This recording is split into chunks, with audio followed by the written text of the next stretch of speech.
Waktu Tuhan pasti yang terbaik, walau kadang tak mudah.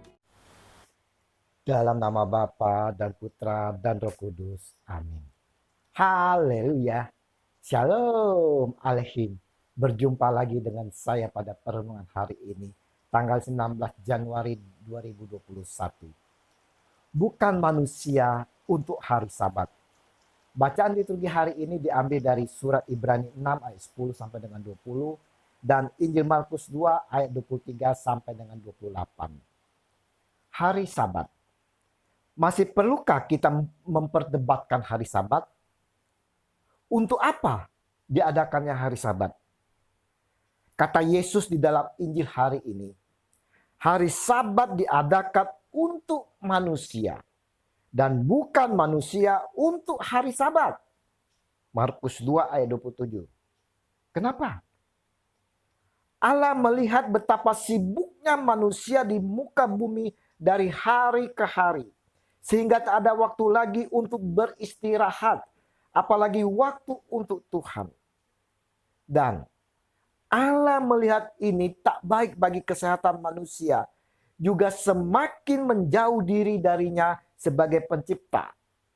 Sedangkan Allah ingin kita selalu dekat padanya.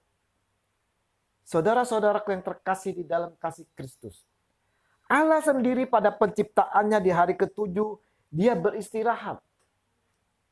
Ketika Allah pada hari ketujuh telah menyelesaikan pekerjaan yang dibuatnya itu, berhentilah ia pada hari ketujuh dari segala pekerjaan yang telah dibuatnya. Lalu Allah memberkati hari ketujuh itu dan menguduskannya.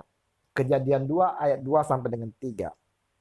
Saudara-saudaraku yang terkasih, kata Sabat itu sendiri berasal dari kata Ibrani yang artinya istirahat.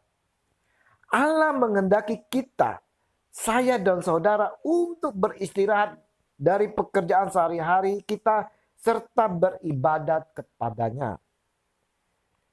Tujuan Sabat adalah untuk memberi kita suatu hari khusus dalam seminggu untuk mengarahkan pikiran dan tindakan kita kepada Allah.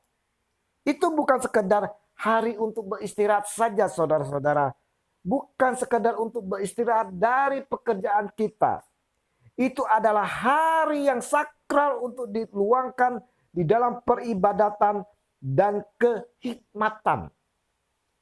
Sewaktu kita beristirahat dari kegiatan rutin sehari-hari kita, pikiran kita dibebaskan untuk menuangkan hal-hal rohani. Pada hari ini, kita hendaknya memperbarui perjanjian-perjanjian kita dengan Tuhan dan memberi makan jiwa kita dengan hal-hal roh.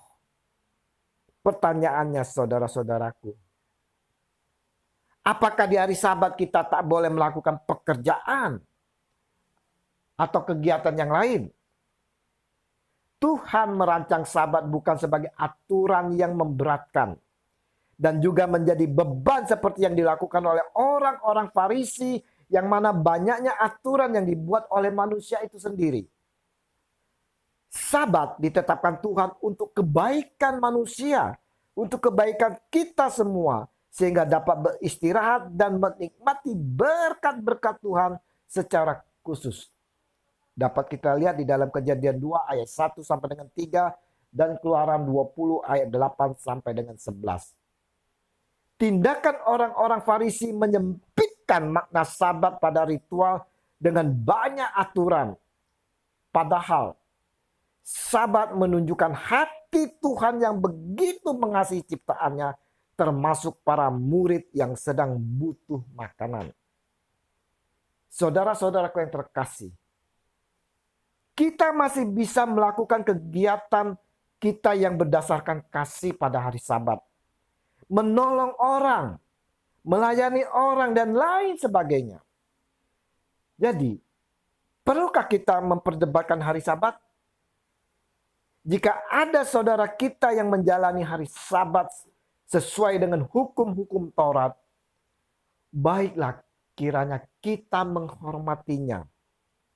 Dan jika ada orang yang tak menjalani hari Sabat sesuai hukum Taurat, janganlah kita memperdebatkan atau menghakiminya, saudara-saudara.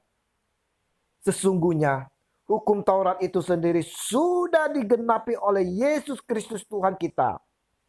Ajaran kasih-Nya yang menggenapi semuanya. Mari saudara-saudaraku yang terkasih di dalam kasih Kristus. Melalui perenungan hari ini, kita perlu mengingat bahwa kita butuh waktu sejenak beristirahat, melepaskan segala kepenatan dari pekerjaan kita sehari-hari. Kita mau manfaatkan saat beristirahat untuk mendekat hati kita kepada Tuhan. Batin kita kepada Tuhan kita, Tuhan Yesus. Dengan tetap melakukan kasih terhadap sesama. Kita perlu saling menghormati terhadap saudara kita yang masih menjalankan Sabat menurut hukum Taurat. Kita pun jangan menghakimi mereka yang tak melakukan sesuai hukum Taurat. Dikatakan Yesus, jadi Anak Manusia adalah juga Tuhan atas hari Sabat. Markus 2 ayat 28. Kasih Yesus yang besar untuk hari-hari yang diberikan kepada kita, kita pun selayaknya mengkhususkan waktu untuknya. Kita persiapkan hati kita hanya untuk Dia, Tuhan kita, Yesus Kristus. Amin. Dalam nama Bapa, Putra, dan Roh Kudus. Amin. Shalom.